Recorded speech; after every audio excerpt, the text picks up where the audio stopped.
Hi boys and girls, I have a couple examples of adding and subtracting money with you and then a little extra challenge at the end if you're up for it. So my first two examples are adding money, and you would do this exactly the same way as you would add normal numbers. The only difference is this is telling us that it's not just the number 74, it's an amount when you add money because there is a cent sign. So we have 74 cents plus 16 cents. And if you notice, we still line up our ones and our tens. So let's go ahead and add that up normally. So I have 4 plus 6, which is 10. I would put my 0 down there, carry my 1. And then I have 7 plus 1 plus 1. So I know that's 7, 8, 9. Now I don't just have the answer 90. I can't forget it's 90 cents. So I have to put that cent sign in. All right, let's look at our second example. 68 cents plus 23 cents. All right, what are you thinking? What do we have to do first? Yep, same thing as always. We can, if you want to even do this, since all the cent signs are lined up, you can even set yourself up ahead of time if you would like to, because we know that our money is going to be in cents. So we have 8 plus 3, 11. 6 plus 2 plus 1 is 9. We have 91 cents. All right, and for subtracting money, it's the same idea. We're still subtracting the way that we know how. We just have to make sure that we write the cent sign. So 4 minus 7, I cannot do that, so I have to borrow. I know that 14 minus 7 is 7, and 4 minus 3, 1, so I have 17 cents. Here I have 71 cents minus 63 cents. Why don't you guys write that down if you are choosing to write? If you're just listening, let's wait a minute. You can always pause the video, but why don't you try that one on your own? All right, so we have 1 minus 3. I cannot do that. I have to borrow. I get 8 over there. Oh, and 6 minus 6 is 0. Technically, there is a 0 there like we've talked about, but if the 0 comes in front of the numbers, we don't actually have to write it. So we would have 8 cents left. Okay, so here's that challenge. Some of you might be ready for this.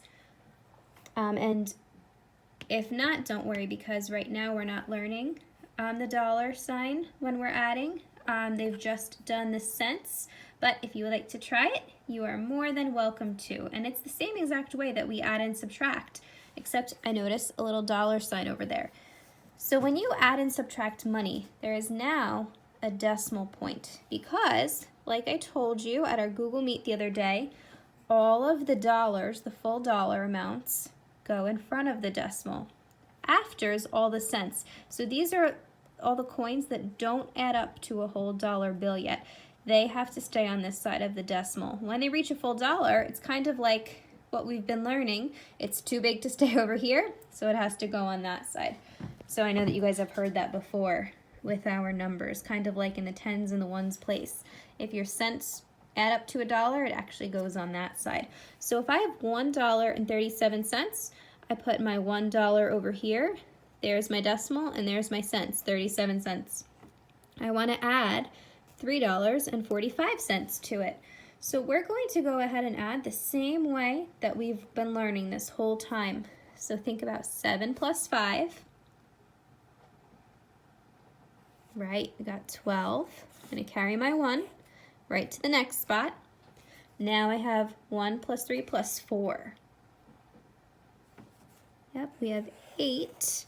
And now, in between the hundredths side, which is where all the dollars are, I want to make sure my decimal is here, my decimal is here. I want to make sure that I bring down my decimal.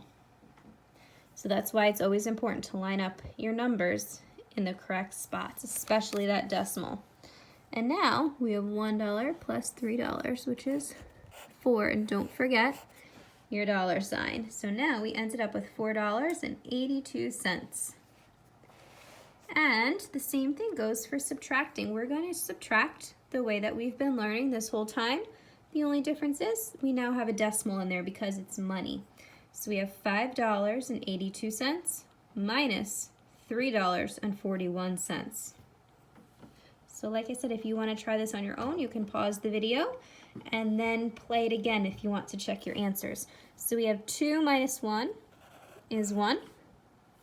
8 minus 4 is 4. Here's where that decimal, we have to make sure we put it in the same place. And 5 minus 3 is 2. I have to make sure my dollar sign goes there. So I have $2.41 left. So like I said, your 2 lessons yesterday and today, we're just learning to add cents and subtract cents. If you would like to try the dollar with the decimal, you're more than welcome to, but you don't have to worry about these right now. These are the 2 that we're practicing. But I always like to include a little challenge if you're able to and if you want to. All right, have fun with your money.